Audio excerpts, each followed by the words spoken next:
அடுத்தது உதகையா கொடுப்பவர்களின் நிபந்தனை. நாம் உதகையா கொடுக்கிறவங்க நாம் என்னென்ன விடயங்களை கவனிப்போம். முதலாவது யாருக்கு உதகையா கடமை. முதலாவது முஸ்லிமா இருக்கிறோம். அடிப்படை ஒரு காஃபிர் உதகையா கொடுத்தா கபூல் செய்யப்பட மாட்டார். அப்போ ஒரு முஸ்லிமாக இருக்கும். இரண்டாவது பருவ வயதை எத்திரிப்போம். 12 வயசுக்குள்ள பருவ வயதை உதகையா கொடுக்கிறார். அவருக்கு உதகையா சுன்னத்தில்லை, அவர் கொடுக்க வேண்டிய தேவையில்லை. முதலாவது முஸ்லிமாக இருக்கணும். இரண்டாவது பருவ வயதை அவர் எத்திரிக்கணும். மூணாவது புத்தி உள்ளவராக இருக்கணும்.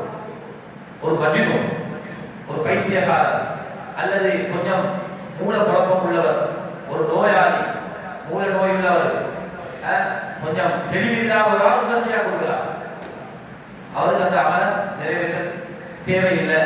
அப்ப அது உதவியா உடைய கூலியாக அமையாது. ஏன் அவருக்கு அது கடமை இல்லை, அவர் செய்ய வேண்டிய தேவையில்லை.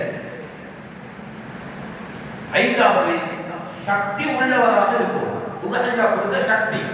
அதுல 3 விஷயம் கொண்டு வராங்க. பாடம் ஒரு உதவியா கொடுக்க போற ஹஜ்ஜி மதம் பத்தி மகாபத்துல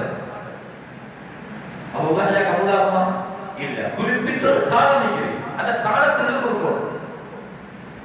இரண்டாவது நேரம். காலத்துல நேரம் சொல்லப்பட்டிருக்குது. ஐயாமு தஷ்ரீக்குடைய அசலுக்கு முன்னால கொடுக்கணும். இது ஐயாமு தஷ்ரீக்குடைய மகரவே கொடுக்கிறார். அசல் வரைக்கும் ஒரு நேரம் இருக்குது. அப்ப அந்த நேரம், நேரத்துடைய சக்தி. மூணாவது பணம். அவருடைய எல்லா பணம் செலவுகளும் போக அவருக்கு மாஷா அல்லாஹ் ஒரு ஆடு கொடுக்க சக்தி இருக்குது, அல்லது ஒரு ஒட்டகம் கொடுக்க சக்தி இருக்குது, பணம் இருக்குது. இஸ்திதாவுல் மால், பணத்துடைய சக்தி. அல்லது ஒரு மாட்டில் 7 பேர் சேரலாம், அதுல ஒரு 40,000 ரூபாய் பங்குகளுக்கு சேர சக்தி இருக்குதுன்னா அவர் கொடுக்கணும். இந்த விடயங்கள் இருந்தால்தான் அவருக்கு உதவியா என்ற அமலை நிறைவேற்றலாம்.